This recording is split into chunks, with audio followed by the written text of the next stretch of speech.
America ইসরায়েলের যৌথ হামলা ইরানে প্রত্যাঘাত করেছে তেহরানও। 2025-এর জুন মাসের পর ফের 2026-এর ফেব্রুয়ারিতে পশ্চিম এশিয়ায় শুরু হলো যুদ্ধ।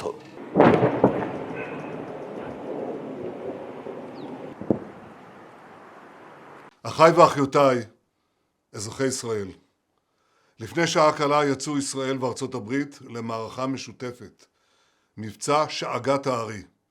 מטרת המבצע, לשים קץ לאיום ממשטר האייתולות באיראן. লায়ন্স রোড 28 ফেব্রুয়ারি ইরানে ক্ষেপণাস্ত্র হামলা চালায় ইসরায়েল। রাজধানী তেহরানের পাশাপাশি ইস্পাহান, লোরেস্তান, কেরমানশাহ, তাবরিজের মতো প্রদেশেও বিস্ফোরণের শব্দ শোনা গিয়েছে। আল জাজিরার খবর, ইসরায়েল থেকে ছোড়া ক্ষেপণাস্ত্র নিশানা ছিল তেহরানের প্রতিরক্ষা মন্ত্রক, গোয়েন্দা মন্ত্রক এবং পারমাণবিক কার্যক্রমের সদর দপ্তর। হামলার আশঙ্কা থেকেই আগে থেকে সরিয়ে নিয়ে যাওয়া হয় গোপন আশ্রয়ে ইরানের সর্বোচ্চ নেতা আয়াতুল্লাহ খামেনেইকে। ইরানের ওপর এই হামলায় এবারে ইসরায়েলের সঙ্গী মার্কিন সেনাবাহিনী। আয়াতুল্লাহ খামেনেইয়ের সরকার গোপনে পরমাণু অস্ত্র বানাচ্ছে। এই অভিযোগে 2025-এর জুন মাসে ইরানের একাধিক সামরিক ঘাঁটি ও পরমাণু কেন্দ্রে হানা দেয় ইসরায়েল। তেহরানের পাল্টা জবাবে 12 দিনের যুদ্ধ বেঁধেছিল দু দেশের মধ্যে। 22 জুন ইসরায়েলের পক্ষ নিয়ে আসরে নামে আমেরিকা। ট্রাম্পের সেনা ইরানের 3 পরমাণু কেন্দ্র ফেরদো, নাতানজ আর ইস্পাহানে বোমা ফেলে। 2025 সালে ইরান ইসরায়েল 12 দিনের সংঘর্ষের সময় তেহরান বারবার দাবি করেছিল তারা পারমাণবিক অস্ত্র তৈরি করবার জন্য ইউরেনিয়াম সমৃদ্ধকরণ করছে না। যদিও নেতানিয়াহুর সুরে সুর মিলিয়ে সেই দাবিকে মান্যতা দেয়নি মার্কিন যুক্তরাষ্ট্র। উল্টে তারা ইসরায়েলের সঙ্গে হাত মিলিয়ে তেহরানের বুকে হামলা চালায়। এর পরবর্তীতে তেহরান ওয়াশিংটন পরমাণু চুক্তি নিয়ে বারবার বৈঠক ভেস্তে যাওয়ার পরে এই ফেব্রুয়ারিতে ফের বৈঠক শুরু হয়, আর সেই বৈঠকের মাঝেই এই হামলা।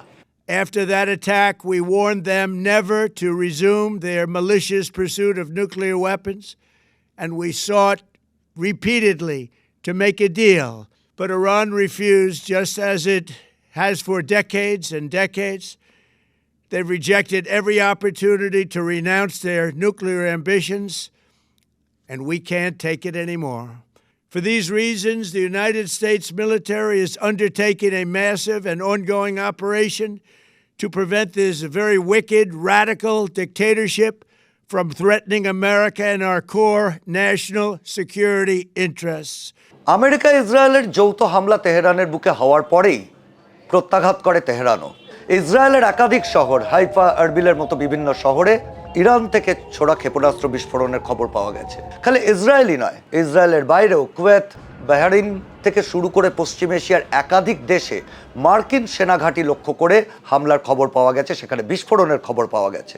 তবে সেটা ইরান সরাসরি হামলা চালিয়েছে না ইরানের মদতপুষ্ট হুতির মতো সশস্ত্র গোষ্ঠী হামলা চালিয়েছে, সেটা এখনো স্পষ্ট নয়। এবছরের শুরুতেই গণবিক্ষোভে উত্তাল হয়েছিল ইরান।